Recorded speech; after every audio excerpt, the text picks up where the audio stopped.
Si vous nous rejoignez, il est décédé, le pape François, à 88 ans. On l'a appris ce matin, en ce lundi de Pâques, hier encore. Il s'est montré sur le balcon de la basilique Saint-Pierre pour les célébrations de Pâques. On le rappelle, il était arrivé au Vatican le 13 mars 2013, succédant à Benoît XVI. Retour sur ce pontificat qui a tant marqué les esprits, vous l'avez compris. Parce qu'il n'hésitait pas à prendre un enfant dans ses bras ou à faire hisser la doyenne d'Ajaccio jusqu'à lui pour la bénir, le pape François a conservé tout au long de son pontificat l'image d'un souverain accessible, comme ici en Corse en décembre 2024. Préférant les rues de ce quartier populaire très loin de Paris, à l'inauguration de Notre-Dame une petite semaine auparavant. Souffrant du genou et d'une santé fragile depuis une lourde opération du poumon dans sa jeunesse, il s'appuyait sur le soutien de la foule pour continuer à se déplacer. Maintenant ainsi ses 2 visites en France coup sur coup à Ajaccio et un an auparavant à Marseille. Bonjour Marseille, bonjour la France. En septembre 2023, durant cette messe au stade Vélodrome où il avait expressément demandé aux fidèles leur soutien. N'oubliez pas de prier pour moi. Ce travail pas facile. Merci. Un pontificat marqué donc par cet engagement perceptible dès le jour de son élection en mars 2013. Habemus Papam. La Sainte Église romaine désigne le cardinal Bergoglio. Il a décidé de prendre pour prénom François. Voilà donc le nouveau pape avec ce prénom inédit, symbole de pauvreté et d'humilité en hommage à Saint François d'Assise. Buonasera. Et ses premiers mots directs. Il est le premier pape jésuite originaire d'Amérique latine.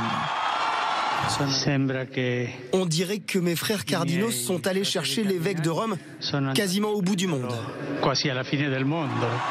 François délaisse les appartements pontificaux pour une résidence plus modeste, en rupture avec le style de vie de la curie romaine, pour succéder à Benoît XVI qui vient de démissionner, du jamais vu depuis 7 siècles. Son credo, une église proche des pauvres. Car le 266e pape de l'Église catholique n'a pas oublié ses origines.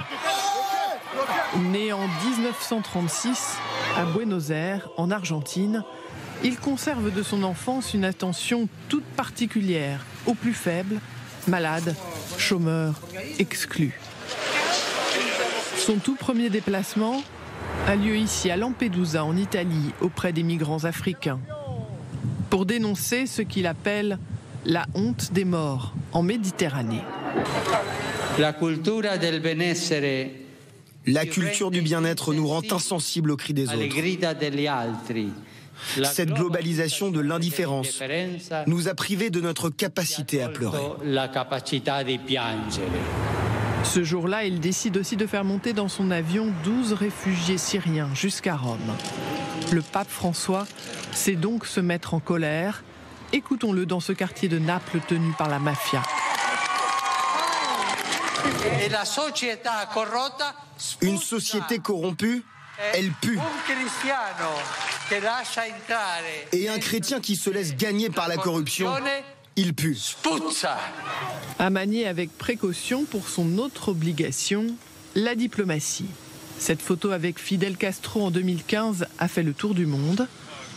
Après son voyage à Bethléem en Terre Sainte, il est le premier pape à reconnaître par un traité l'existence d'un État palestinien. Des sujets de controverse pour incarner aussi un pontificat progressiste. Si une personne est homosexuelle et qu'elle est de bonne volonté, qui suis-je pour juger? Un changement de ton pour ouvrir la voie à une bénédiction des couples homosexuels ou pour condamner les scandales de pédophilie qui rongent l'Église.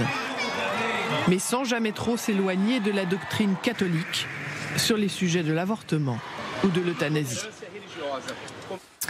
Nous remercions Florence Lecnec pour cette rétrospective, elle est précieuse. Merci beaucoup. Et nous sommes en direct maintenant avec Natalia Mendoza, qui est notre correspondante à Rome. Merci beaucoup d'être en direct avec nous. Vous prenez en ce moment la direction de la place Saint-Pierre, mais on imagine que déjà partout autour de vous, à Rome, l'émotion, elle est bien présente, elle est extrêmement forte.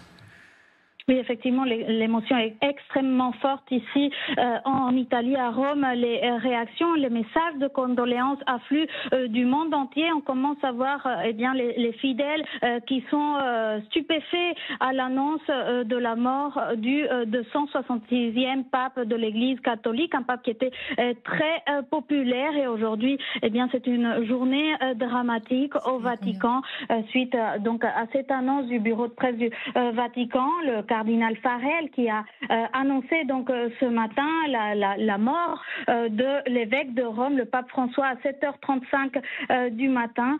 Toute sa vie a été consacrée au service du Seigneur et de l'Église, a dit le cardinal Farrell, qui a salué la vie de François, qui a prêté service à l'Église avec, je cite, courage et amour universel, en particulier en faveur des plus pauvres et des marginalisés. Au moment où nous parlons, c'est sans doute la stupéfaction.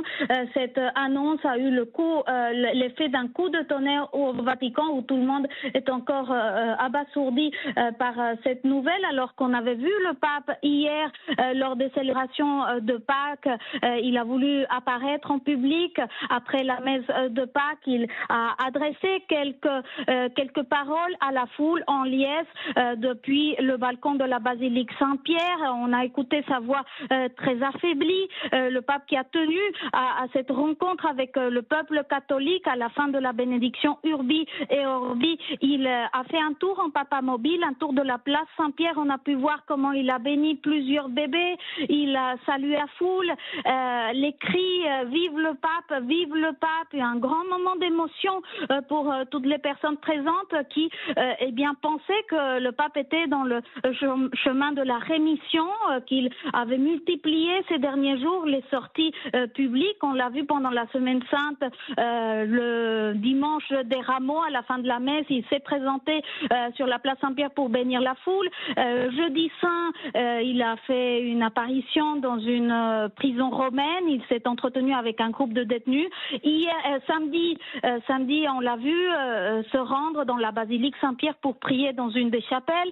Et donc, vraiment, on avait l'impression que le pape allait mieux. C'était sans doute un signal pour montrer qu'il était là, qu'il était présent malgré sa faiblesse physique. Mais aujourd'hui, clairement, on voit que le souverain pontife a perdu la guerre contre la maladie, cette pneumonie bilatérale qui lui a été diagnostiquée il y a plus d'un mois, pour laquelle il a été hospitalisé pendant 38 jours à l'hôpital Gemelli ici à Rome. Et donc aujourd'hui, cette nouvelle qui bouleverse le monde catholique, la mort du pape François à l'âge de 88 ans. Natalia Mendoza, merci, précieux de vous entendre, et on se retrouve un peu plus tard lorsque vous serez arrivés sur cette place Saint-Pierre où on a vu les images en direct et on le sait, la foule va certainement continuer de se presser pour les derniers hommages, pour des jours même et des jours d'hommage. On y reviendra avec Jocelyn Huchet dans un instant. Il y a beaucoup maintenant d'étapes dans le processus et qui attendent le Vatican. Mais Grégory Philippe, on vient sur cette annonce tellement forte en ce lundi de Pâques, le pape François est mort à 88 ans. Oui, et le récit que vient de nous faire Natalia est vraiment formidable, parce qu'on sent à travers ce qu'elle nous raconte l'émotion brutale qui a gagné Rome et le monde catholique, parce qu'il y a ce calendrier incroyable. Hier, dimanche de Pâques, et François est sur la place Saint-Pierre, il est présent, on sait qu'il est très affaibli et il tient à s'adresser aux catholiques du monde entier et aux fidèles réunis à Rome en leur souhaitant de joyeuses Pâques. Et c'est un prélat italien qui lit le message Urbi et Orbi, parce que lui n'est pas en état de le faire, mais il choisit aussi de se rendre dans la foule avec sa papamobile pour, nous racontait Natalia avec beaucoup d'émotion, bénir des enfants, saluer les fidèles, etc. Et le lendemain matin de cette journée capitale, évidemment, pour le monde catholique, c'est la journée la plus importante, celle de Pâques. Le lendemain matin, à 7h35, il décède, et il y a effectivement ce communiqué du cardinal Farrell que je vous relis, le temps de le retrouver. L'éminence, le cardinal Farrell annonce le décès du pape avec ces mots: Chers frères et sœurs, c'est avec une profonde tristesse que je dois annoncer aujourd'hui le décès de notre Saint-Père François. Ce matin, à 7h35, l'évêque de Rome est revenu à la maison du Père. Toute sa vie a été consacrée au service du Seigneur et de son Église. Il nous a appris à vivre les valeurs de l'Évangile avec fidélité et courage. Et le courage, c'est vrai que quand vous voyez cet homme malade, fatigué, épuisé, sans doute, eh bien le courage, c'était d'être présent hier sur la place Saint-Pierre pour délivrer un dernier message. Un homme fort jusqu'au bout. Merci d'avoir regardé cette vidéo ou d'avoir écouté ce podcast. Abonne-toi pour plus de contenu.